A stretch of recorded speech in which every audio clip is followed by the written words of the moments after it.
The Dauntless.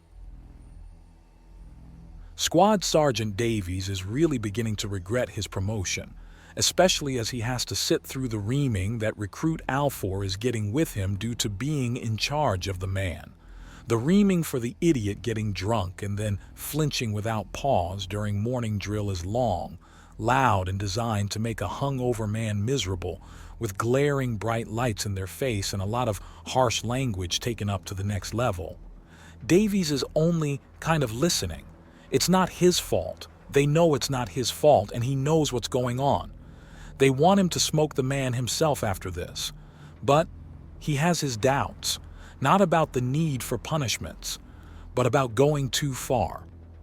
"You are dismissed. Report to medical." The drill instructor finishes, and Recruit Alfor all but staggers out of the room. "Sergeant Davies, a word." Staff Sergeant Davies nods after he closes the door for Recruit Alfor and stands at ease in front of the drill instructor. "Do you know why you were here for that?" "Because even if it's on their off-duty hours, I'm technically in charge of my squad the way that Admiral Cistern is technically in charge of a soldier on their off days?" "Not quite that much, but you did ballpark it," the drill instructor says with a bit of a smile. "Now, can you guess why you're being held back after the reaming? You want me to use the softer touch or about to warn me off from it?" "Neither. I want you to do something about it. Whether it works or not is up to you. Hard touch, soft touch, upside the head touch. Use whatever you need to minimize these kinds of incidents." "Minimize, sir?" "Jesus Christ, soldier. They're not your damn puppets. They have a free will all their own, and some people are just too stupid to learn. That's not anyone's fault but theirs, and sometimes not even their own. I'm not going to blame a deaf man for not hearing me or a blind man for not seeing me.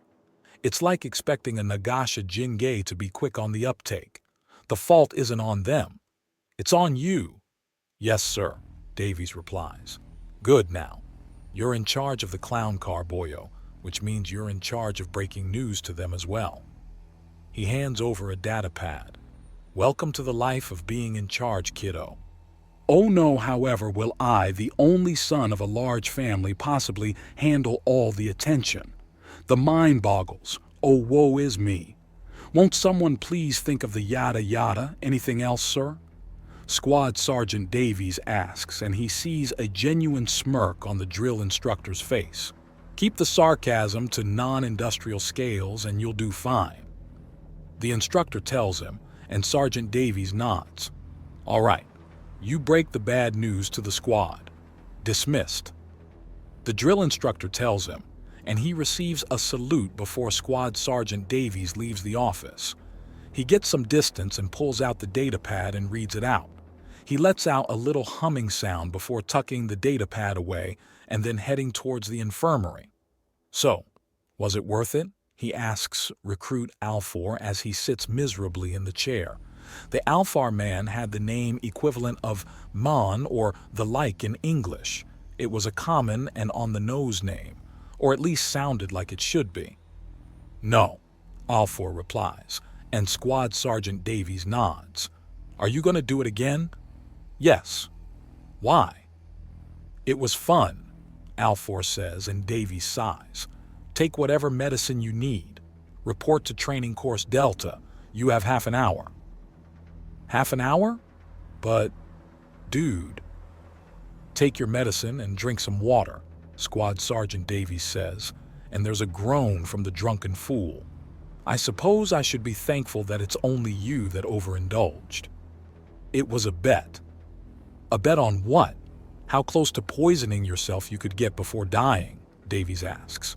"Something like that?" Alfor asks. "What did you do?" "I drank a quarter pint of lager," Alfor admits. "Ah, okay, you do know humans are technically poisonous because of all the poison they eat, right?" Davies asks.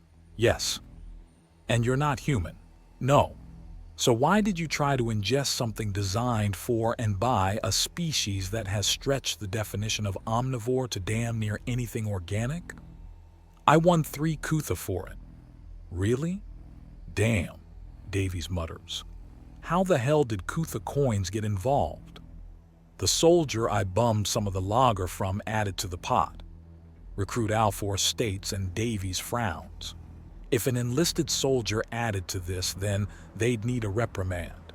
Encouraging recruits to hurt themselves at least deserves some punishment detail. Do you have a name for the man? No. And who was with you at the time? He presses. He has only a short time before everyone needs to report to the next leg of their training, so this needs to happen fast. Jake, Magog, and Veers. All right. You just make sure you're semi-capable and at Delta in half an hour, all right? Yes, sir, Alfor says, and Squad Sergeant Davies nods before leaving. There are a few clacks of his left pincer opening and closing. He really needs to speak with some people. He then pauses and grins. He sends an all-call to the squad to gather at Training Course Delta in 20 minutes. He then casually saunters towards it. He'll have everyone there and hammer it all out before training starts properly. Nice and simple. He arrives and then waits for the rest to join him. Sure enough, the 3 men he's looking for arrive as well. Recruit Magog Howell is the first through the door. Recruit Jake LaGrange and Joshua Veers are in the second group. Howell, LaGrange, Veers. I called everyone early because I needed to talk to you.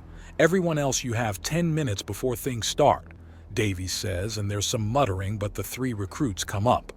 What is it, Sergeant? Recruit LaGrange asks. He's a double-sized synthetic tret and is just below the level where you can look a Canador in the eyes. But he only has to crane his neck a little to match their gaze proper. Davies gives a glance to the last of the 3, a Metak recruit, Dashiell Veers. You 3 were with Recruit Alfor last night, right? Yes. He's badly hung over and in medical right now. He said that an undaunted soldier added a substantial amount of money to a bet that he couldn't drink a human beverage. Right? Right. Who was this man? Howell begins but trails off. We didn't get an introduction, sir, Recruit LaGrange says, and Davies sighs. May I please have a description of the soldier in question then? Large, well-muscled, darker skin and brown eyes. Very short hair, you could see his scalp through it. I see. Any identifying marks or tattoos? He did have the defensive brand on his left shoulder. That narrows it, but not overly much. Anything else? Davies asks. I'm sorry. No. Could you identify his face if you were shown it again? He presses. Probably. Why though? I need to write a report on this, so I need all the information. It's best if I can actually get the man's name. I'm sorry, sir, but he wasn't exactly wearing a label, Recruit Veers says, and he sighs. All right. Thank you 3 for the information. At ease. He orders the 3 men and starts typing things in. No doubt the soldier, if identified, will at most get a slap on the wrist, but still, it has to go on the report. Communication is what makes an organization work, especially a military one. Recruit Alfor comes in, looking wrung out but otherwise healthy just 2 minutes before everything begins. They fall into formation, and soon enough, the drill instructor arrives. All right, pukes, we're going for some urban combat training. We are going into another hollow simulation after the roaring success of the last one, and we're going to see just how much fun a city can be. We've replicated one of the deepest, darkest hellholes on all of Centris and working against an entrenched enemy. While we will not be using lethal sims, we will be punishing anyone that does a solid stupid on the battlefield. Anyone caught being taken out like a chump will be doing push-ups until muscle failure. And for the synths, we're going to cut the major axiom flow around you so you will collapse and you will feel it. Understood? Sir, yes, sir. Are you ready? Sir, yes, sir. Fantastic, the drill instructor says, and the room shifts around them. Welcome one and all to level 8 of Venspire. We're in a bottom 10. Everyone in this sim is a fellow soldier, an enemy combatant, or an innocent civilian in need of evacuation. It is your job to identify all of them and work with them. You need to rescue at minimum 10 civilians of the 20 endangered souls around this hell pit. Failure to rescue at least 10 will result in the entire squad failing. Opening fire on a friendly is an automatic failure. If your squad loses a quarter of its manpower, you all fail. Do you understand? Sir. Yes, sir. Good. There are 233 enemy combatants of varying strength against you. You pukes are outnumbered more than 7 to 1, so do yourselves a favor and make sure you take out 8 hostiles each. Sir. Yes, sir. Once you leave this safe room, everything is compromised. This is a tits-up, full warfare scenario. There are bodies in the streets, fire in the buildings, there is panic, there is pain, there is structural damage. We took a patch of hell and simulated an apocalyptic war on it. And you're all going right into the firing line. Racks of simulated gear are behind you all. Arm yourselves, brace yourselves, and then move out and prove yourselves, you pukes. Sir, yes, sir. They all bark out and move. Heaven help you boys. You're in for a rough one, the drill instructor says as he fades away with a laugh. All right, boys. We've got ourselves basic armor, kinetic rifles meaning limited ammunition, and shortwave radios. We're going into a meat grinder with the racks alone. Someone check the lockers, see if we have more goodies than the basics. Squad Sergeant Davies says as he grabs a rifle off the rack and starts passing it to the other soldiers. We've got some grenade launchers with ammo, several deep packs, and several sniper rifles here. All right, everyone load up. We're taking all of it and getting sticky fingers on the field. Every weapon in our hands is not only a tool to use, but something to deny our enemies. We're outnumbered, so that means we have to outfight, outthink, and outmaneuver the other guys. Any questions? How much time do you think we have until they start attacking civvies? Someone asks, and it's answered by a scream of pain from the outside. None. Move out. He doesn't flinch as the siren arrives. He's getting better at sensing them come and go. So, how is your new pet? Healthy and relieved? An unexpected voice says, and he glances over his shoulder. It appears he still has to improve his sensory abilities. Private Stream is in the room as well. Is one of them Jameson? Is neither Jameson? Does it matter? Likely not. The issue is that an opponent snuck up on him. That is a problem. She's singing your praises now. Of course she is. She's an imbecile that got herself caught up with individuals she had not the fortitude to resist or repel. Anyone that pulled her out of that situation would seem heaven sent to someone so meek and frail as to be unable to help themselves. An interesting claim, Private Stream says, walking up to him and passing him a case. Since we know that trying to inspire things from you will be doomed to failure, consider this a monetary compensation for your help in rescuing them. If we can't warm your black heart, then we can still bribe it. A pittance. Moriarty notes opening the case and finding small denomination coins. Actually very useful, very useful, as there are many places where flashing around too big a coin will get you stabbed and robbed.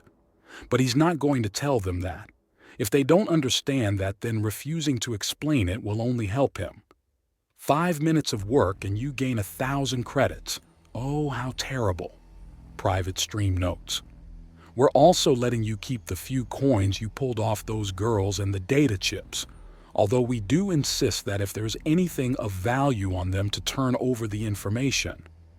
So there was another observer. This whole sector of Ven Spire is something we're interested in. Of course we have observers. To not have observers would be nothing short of raw stupidity. I see, he says. There is no issue with gathering resources for your mission, Moriarty. Clearly, he says crisply. So the leash is even shorter than he thought. It's as flattering as it is annoying.